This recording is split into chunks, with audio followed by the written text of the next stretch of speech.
Welcome back. How was that exercise? Does your brain hurt from all this confusing sequence? Let's actually start off with the recursive function this time. Because in this case, the recursive function is actually a lot simpler to think about. All we would do with our recursive function is to say, well, the base case is going to say number or n is going to equal 2. If that's the case, simply return. Actually, if we look at the sequence, we see that if the index is 0, the answer is 0. If the index is 1, the answer is 1. And if the index is 2, then the answer changes to 1. So instead, our base case can maybe just simply be if n is less than 2, we're always going to just return whatever the n is. So if we say 0, it's going to return 0. If we say 1, it's going to return 1. If we have an index higher than that, well, then we have to do some recursion. And all we're going to do here is have another return statement and say this function. I know that this function is really long. We can probably make it shorter to just say fib. And I noticed that we don't need the iterative here. That will make it a little shorter. There you go. And all we're going to say is fib is going to equal n minus 1 plus the same thing, n minus 2. Because remember, the sum is always, the answer is always the numbers 1 and 2 before it. So we're just adding the numbers 1 and 2 before our sequence. And that's it. If we run this function, let's say Fibonacci recursive of 3, and I click run, I get 2 because 0, 1, 2, 3 is 2. Let's do 8, which should give us 21. And I click run, or give 8, I get 21. Nice. And if I do 0, I get 0. If I do 1, I get 1. If I do 2, I should get 1 right here. Nice and simple. Well, I don't know about simple, right? You really have to get comfortable with this before you truly understand what's happening. But I have a little diagram to help you here. All we've done is simply this.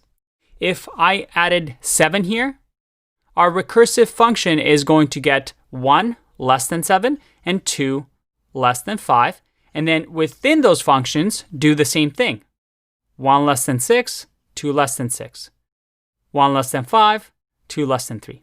And it's doing all of these until we get to fib of 1, 2, where we have our base case that returns that number. So this becomes 1. This also becomes 1, and then it keeps going, keeps returning until we get to fib of 7. Now this is a diagram that we're going to get back to, but you see we're doing a lot of calculations here. But simply put, this is all we're doing. Now I said that the recursive approach is actually simpler than the iterative approach. Let's have a look at what the iterative approach would look like. We'll create an array, and there's many ways of doing this. This is my preferred way. And this array is going to have the initial items of the sequence, 0 and 1. And this is going to, first of all, return the array and item of n. We're creating this array and then grabbing whatever index the user wants. In our case, if the user requests 0 or 1, we already have the array pre-filled with 0 and 1, and it's going to return the same. But we still need to calculate for all the other ones. That's where we do a for loop and say let I equal 2, because we're going to start adding when the index is 0, 1, 2 to start filling this array. We'll say I is less than n plus 1, or we can do equals here if we want. We'll leave it at that for now, and we'll increment I++. And in this loop, we're going to keep going until we hit the number of index that we're interested in. And all we're going to say is array.push array I minus 2 plus array I minus 1. Similar to what we did before, we're just summing the previous two numbers and pushing it to the array. All right, now let's see if this works. I'm going to comment out this one and just do the iterative approach. I get 2 for 3. What about index of 8? I get 21. Perfect. And then if I do index of 0, index of 1,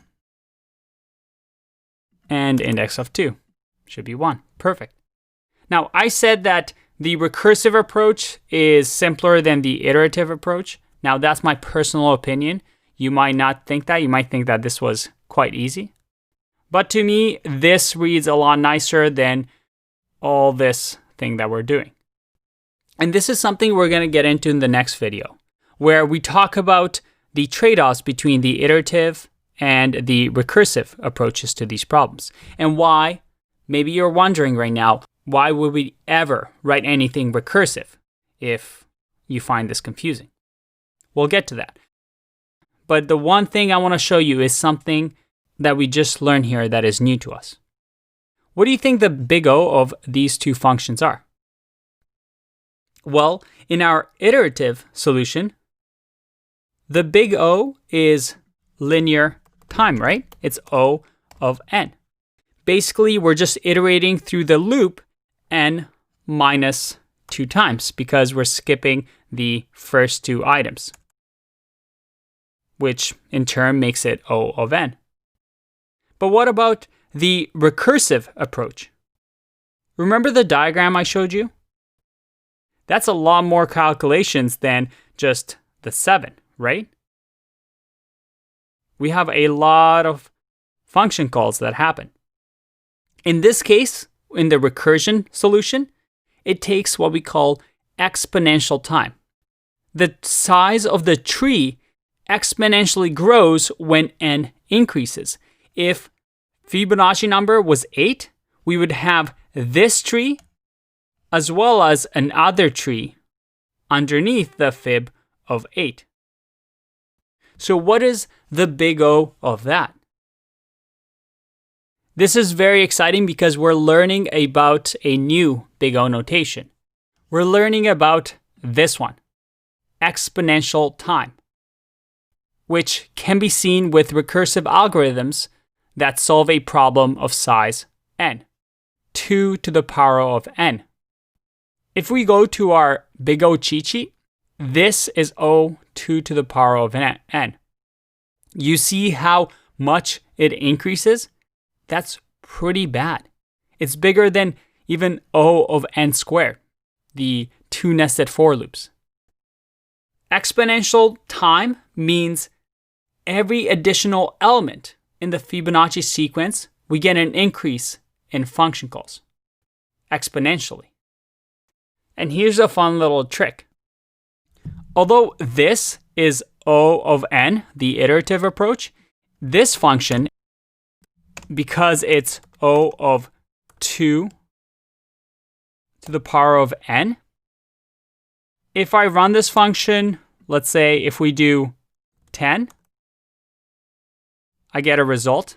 If I do 15, I still get a result. What if I do 20 here? All right, it's starting to get bigger and bigger. If I do 30, if I do 40, do you see how much longer that took to calculate? Because our time complexity is increasing more and more. If I do 43 now, you'll see that we're waiting and waiting and waiting for the calculation to happen, and eventually the browser comes up with the calculation. As a bonus question, think about how many calculations Fibonacci 43 required. This, although might be more readable, is not an ideal solution. As you can see, big O, time complexity is pretty big. And this is something that you might get asked in an interview. And I know what you're thinking. Andre, you just taught us about recursion and it's not even good.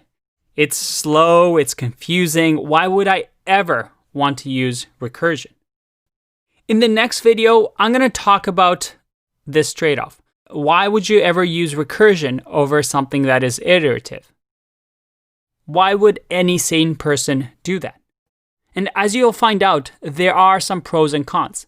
And as a matter of fact, a function like this, such as Fibonacci sequence in recursion, can be made to O of n using something like dynamic programming and memoization, which we're going to talk about towards the end of this course.